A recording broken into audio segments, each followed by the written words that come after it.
Hi friends, இது credit card basic seriesல part 2. previous videoல நம்ம credit cardனா என்ன, அதுல உங்களுக்கு கொடுக்கக்கூடிய credit limitனா என்ன, அதை எப்படி effectively நீங்க யூஸ் பண்றதுங்கற எல்லா டீடைல்ஸ்மே ரொம்பவே தெளிவா பார்த்தோம். இந்த வீடியோல credit cardோட ஸ்டேட்மென்ட் and billing cycle பத்தி தான் ரொம்பவே டீடைலா பார்க்க போறோம். சப்போஸ் நீங்க இப்பதான் புதுசா ஒரு credit card வாங்க போறீங்கனாலோ இல்ல credit cardனா என்னங்கற ஒரு ஐடியாவே உங்களுக்கு இல்லைனா ஏற்கனவே போட்டுருக்க அந்த part 1 வீடியோவை பார்த்துட்டு அதுக்கு அப்புறமா இந்த வீடியோ வந்து பாருங்க. அப்பதான் இன்னுமே ரொம்ப ஈஸியா உங்களுக்கு புரியும். ஆல்சோ இந்த வீடியோல நான் சொல்ற எல்லா டீடைல்ஸும் ஆல்ரெடி நம்ம சேனல்ல நிறைய சின்ன ஷார்ட்ஸ் வந்து அப்லோட் பண்ணியிருக்கேன். நம்ம சேனல்ல ஏற்கனவே ஏகப்பட்ட கிரெடிட் கார்ட்ஸ் வந்து ரிவ்யூ பண்ணியிருக்கோம். அது போக கிரெடிட் கார்டு சம்பந்தப்பட்ட அப்டேட்ஸை ஃப்ரீக்வெண்டா நம்ம சேனல் வந்து அப்டேட் பண்ணிட்டு இருக்கோம். ஸோ இந்த அப்டேட்ஸ் எல்லாமே மிஸ் பண்ணாம பார்க்கறதுக்கு மறக்காம நம்ம சேனலை சப்ஸ்கிரைப் பண்ணிக்கோங்க. அப்பதான் நான் போடுற எஃபோர்ட்ஸ் உங்களை வந்து சேரும்.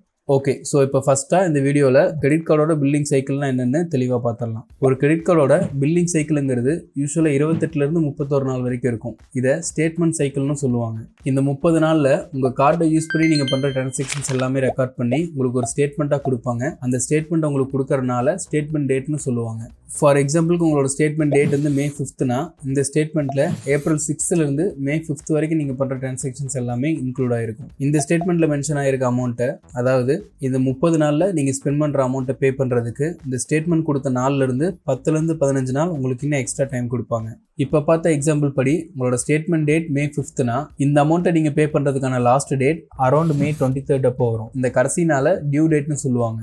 இந்த டியூ டேட்டுக்கு முன்னாடியோ இல்லை கரெக்டாக அந்த டியூ டேட் அன்னைக்கு நீங்கள் உங்களுக்கான பேமெண்ட்டை ஃபுல்லாக பே பண்ணிட்டீங்கன்னா கூட உங்களுக்கு எந்த விதமான எக்ஸ்ட்ரா ஃபீஸ், ஃபைன், சார்ஜஸ் எதுவுமே வராது. உங்களோட statement date and due date எப்போங்கிறத உங்களோட கிரெடிட் கார்டோட ஸ்டேட்மெண்ட்டே மென்ஷன் பண்ணியிருப்பாங்க. அப்படி இல்லைனாலும் கஸ்டமர் கேரை கான்டாக்ட் பண்ணி நீங்கள் இந்த டேட்ஸை ஈஸியாக தெரிஞ்சுக்கலாம். சப்போஸ் நீங்கள் யூஸ் பண்ணுற கிரெடிட் கார்டோட டியூ டேட் எவ்ரி மந்தோட 5th அப்போ வருது, பட் உங்களுக்கான சேலரி எவ்ரி மந்தோட 10th அப்போ தான் கிரெடிட் ஆகும்னா ஒவ்வொரு மாதமும் நீங்கள் உங்கள் கிரெடிட் கார்டுக்கு பில் பே பண்ணுறதுக்காக அமௌண்ட்டை ரொட்டேஷன் பண்ண வேண்டியதாக இருக்கும். இந்த ப்ராப்ளம் சால்வ் பண்ணுறதுக்கு நீங்கள் உங்கள் கிரெடிட் கார்டோட டியூ டேட்டை உங்கள் சேலரி கிரெடிட் ஆகிற டேட்டுக்கு அப்புறம் செட் பண்ணிக்கலாம். இது மாதிரி உங்கள் கிரெடிட் கார்டோட பில்லிங் சைக்கிளை உங்களுக்கு தகுந்த மாதிரி நீங்கள் சேஞ்ச் பண்ணுறது மூலிமா நிறைய பெனிஃபிட்ஸ் உங்களுக்கு கிடைக்கும். ஃபார் எக்ஸாம்பிளுக்கு உங்கள் கையில் அமௌண்ட் இருக்கிற டைமில் உங்களுக்கான பில் டேட்டை நீங்கள் சேஞ்ச் பண்ணுறதால உங்களோட கிரெடிட் கார்டு பேமெண்ட்டை நீங்கள் ஃபுல்லாக பே பண்ணிடுவீங்க. ஸோ உங்களுக்கு லேட் பேமெண்ட் ஃபீஸ், ஃபைன், சார்ஜஸ்னு எதுவுமே எக்ஸ்ட்ரா வராது. உங்களோட கார்டையும் நீங்கள் ப்ராப்பராக யூஸ் பண்ணிக்கலாம். இல்லைனா என்கிட்ட ஒரு 7லேருந்து 8 கார்டு இருக்குது, பட் எந்த கிரெடிட் கார்டோட டியூ டேட் எப்போ வருதுன்னு ரொம்பவே கன்ஃபியூசிங்காக இருக்குங்கிற பட்சத்தில் நீங்கள் எல்லா கார்ட்ஸ்க்கான பில்லிங்கும் எவ்ரி மந்தோட ஸ்டார்டிங்கில் இல்லை எண்டில் உங்களுக்கு எப்போ கன்வீனியன்ட்டாக இருக்கோ அதுக்கு தகுந்த மாதிரி சேஞ்ச் பண்ணிக்கலாம்.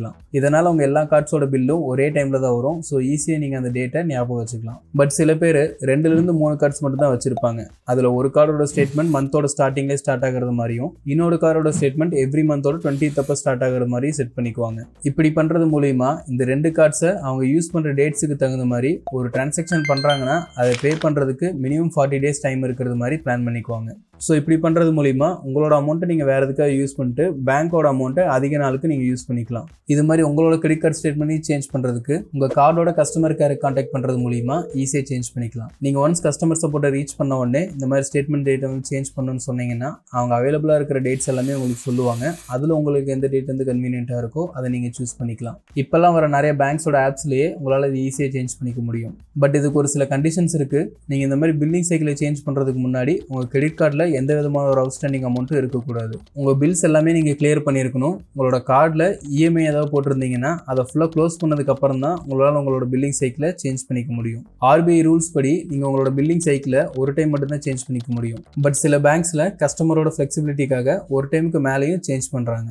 நீங்கள் யூஸ் பண்ணுற கார்டோட ஆப்பில் அன்பில்டு டிரான்சாக்ஷன் ஒரு லிஸ்ட் இருக்கும். அப்படின்னா என்னங்கிறத இப்போ பார்த்துடலாம். பொதுவாக உங்கள் கிரெடிட் கார்டோட ஸ்டேட்மெண்ட் மந்த்லி ஒன்ஸ் தான் ஜென்ரேட் ஆகும். ஃபார் எக்ஸாம்பிளுக்கு என்னோட ஸ்டேட்மெண்ட் வந்து May 5 அப்போ ஜென்ரேட் ஆகுதுன்னா அடுத்த ஸ்டேட்மெண்ட் June 5 அப்போ ஜென்ரேட் ஆகும். இன்னைக்கு டேட் வந்து May 16th நான் அஷ்யூம் பண்ணிக்கிறேன். இப்போ உங்களோட பேங்க் ஆப் ஆர் நெட் பேங்கிங்கில் நீங்கள் போய் செக் பண்ணி பார்க்கும்போது உங்களுக்கு லாஸ்ட் ஸ்டேட்மெண்ட் இருக்கும். அதை ஓப்பன் பண்ணி நீங்கள் பார்க்கும்போது நீங்கள் April 6லேருந்து May 5 வரைக்கும் பண்ண டிரான்சாக்ஷன்ஸ் எல்லாமே இன்க்ளூட் ஆகிருக்கும். ஸோ உங்களோட அடுத்த ஸ்டேட்மெண்ட் June 5 அப்போ தான் ஜென்ரேட் ஆகும். பட் இந்த ஸ்டேட்மெண்ட் ஜென்ரேட் ஆகிறதுக்கு முன்னாடியே May 16th அப்பயே நீங்க போய் செக் பண்ணி பார்க்கறதால அந்த ஸ்டேட்மெண்ட் இன்னும் ஜென்ரேட் ஆயிருக்காது. ஸோ இந்த டிரான்சாக்ஷன்ஸ் எல்லாமே இன்னும் பில் ஆகலைங்கிறதுனால அன்பில்டு டிரான்சாக்ஷன்ஸ்ல இருக்கும். ஸோ இந்த அன்பில்டு டிரான்சாக்ஷன்ஸ் பேஜ்ல நீங்க June 6லேருந்து July 4 வரைக்கும் பண்ண டிரான்சாக்ஷன்ஸ் எல்லாமே இன்க்ளூட் ஆயிருக்கும். ஒன்ஸ் July 5 வந்துருச்சுன்னா இது எல்லாமே உங்களுக்கு ஒரு ஸ்டேட்மெண்ட்டா ஜென்ரேட் ஆயிரும். இப்போ இந்த அன்பில்டு டிரான்சாக்ஷன்ஸ்னா என்னன்னு உங்களுக்கு கொஞ்சம் கிளியரா புரிஞ்சிருக்குன்னு நினைக்கிறேன். ஆல்சோ உங்க கிரெடிட் கார்டோட ஆப்ல ஸ்டேட்மெண்ட் பேலன்ஸ்னு ஒரு அமௌண்ட் இருக்கும், டோட்டல் அவுட்ஸ்டாண்டிங்னு ஒரு அமௌண்ட் இருக்கும். இது ரெண்டுக்கு இருக்கிற டிஃபரன்ஸை இப்போ பார்த்துடலாம். ஸ்டேட்மெண்ட் ஸ்டேட்மெண்ட் பேலன்ஸ்ங்கிறது உங்களோட லாஸ்ட் கிரெடிட் கார்டு ஸ்டேட்மெண்ட்ல இருக்கக்கூடிய பேலன்ஸ் அமௌண்ட், அதாவது அந்த பில்லிங் சைக்கிளில் உங்களுக்கு இருக்கக்கூடிய மொத்த பேலன்ஸ் அமௌண்ட். ஃபார் எக்ஸாம்பிளுக்கு உங்களோட statement period 1st ஜூலைலேருந்து 30th July வரைக்கும் இருக்கு. இந்த பர்டிகுலர் பீரியட்ல நீங்க ஒரு 20,000 வந்து ஸ்பெண்ட் பண்ணிருக்கீங்கன்னா 31st ஜூலை அப்ப உங்களோட ஸ்டேட்மெண்ட் பேலன்ஸ் 20,000 காட்டும். இதே டோட்டல் அவுட்ஸ்டாண்டிங் ஆர் கரண்ட் அவுட்ஸ்டாண்டிங்கிறது இன்னைக்கு டேட் வரைக்கும் நீங்க இந்த கார்டில் எவ்வளவு பேலன்ஸ் வச்சிருக்கீங்கிறத காட்டும். ஃபார் எக்ஸாம்பிளுக்கு இன்னைக்கு டேட் ஆகஸ்ட் 3னா நீங்க உங்க ஸ்டேட்மெண்ட் ஜென்ரேட் ஆன ஜூலை 31க்கு அப்புறம் ஆகஸ்ட் 1ஆம் தேதி ஒரு 5,000 ரூபாயும் ஆகஸ்ட் 2ஆம் தேதி அப்போ ஒரு 800 ரூபாயும் ஸ்பெண்ட் பண்றீங்கன்னு நான் அஷ்யூம் பண்ணிக்கிறேன். ஸோ ஆகஸ்ட் 3ஆம் தேதி உங்க கார்டோட ஆப்ல நீங்க போய் செக் பண்ணி பார்க்கும்போது உங்களோட ஸ்டேட்மெண்ட் பேலன்ஸ் 20,000 ரூபாயும் டோட்டல் அவுட்ஸ்டாண்டிங் ஆர் கரண்ட் அவுட்ஸ்டாண்டிங்கிறது 25,800 ரூபாயும் இருக்கும். சிம்பிளா சொல்லணும்னா ஸ்டேட்மெண்ட் பேலன்ஸ்ங்கிறது உங்களோட லாஸ்ட் பில்லிங் சைக்கிள்ல நீங்க ஸ்பெண்ட் பண்ண அமௌண்ட். டோட்டல் அவுட்ஸ்டாண்டிங்கிறது இப்போ வரைக்கும் உங்களுக்கு கார்டில் இருக்கக்கூடிய பேலன்ஸ் அமௌண்ட். அவ்வளவுதான். ஓகே, ஸோ இப்போ உங்களோட கிரெடிட் கார்டோட ஸ்டேட்மெண்ட் வந்து ஜென்ரேட் ஆயிடுச்சுன்னு நான் அஷ்யூம் பண்ணிக்கிறேன். உங்கள் கிரெடிட் கார்டோட ஸ்டேட்மெண்ட் ஜென்ரேட் ஆன உடனே நீங்கள் கவனிக்க வேண்டிய ஒரு சில முக்கியமான விஷயங்களை இப்போ பார்த்துடலாம். ஃபர்ஸ்ட் உங்களோட ஸ்டேட்மெண்ட் பீரியட் எந்த டேட்டில் ஸ்டார்ட் ஆகி எந்த டேட்டில் எண்ட் ஆயிருக்குங்கிறத செக் பண்ணிக்கோங்க.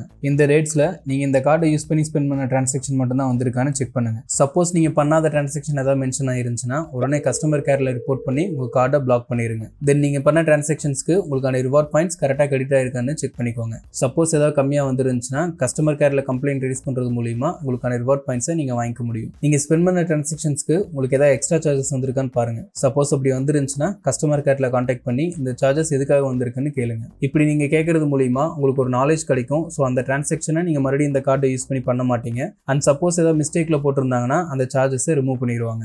பேங்க் எல்லாம் மிஸ்டேக் பண்ணி நம்ம கிட்ட சார்ஜஸ் போடுவாங்களா ப்ரோன்னு கேட்டிங்கன்னா கண்டிப்பாக போடுவாங்க. எனக்கே சில டைம் வந்திருக்கு. ஸோ கேர்ஃபுல்லாக இருங்க. டோட்டல் அமௌண்ட் டியூ எவ்வளோன்னு பார்த்துக்கோங்க. எப்பயுமே இதை மட்டும் பே பண்ணுங்க. மினிமம் அமௌண்ட் டியூவை என்னைக்குமே பே பண்ணாதீங்க. அது ஏன்னு அடுத்த வீடியோவில் தெளிவாக பார்க்கலாம். தென் இந்த அமௌண்ட்டை என்னைக்கு நீங்கள் பே பண்ணணும்னு நோட் பண்ணிக்கோங்க. பேலன்ஸ் உங்கள் கார்டில் எவ்வளோ அமௌண்ட் இருக்குங்கிறத இந்த அவைலபிள் லிமிட்டில் நீங்கள் செக் பண்ணிக்கலாம். இந்த ரிவார்ட் சம்மரியில் இன்னும் ஃபியூ மந்த்ஸில் ஏதாவது ரிவார்ட் பாயிண்ட்ஸ் வந்து எக்ஸ்பைரி ஆகுதான்னு சொல்லி மென்ஷன் பண்ணியிருப்பாங்க.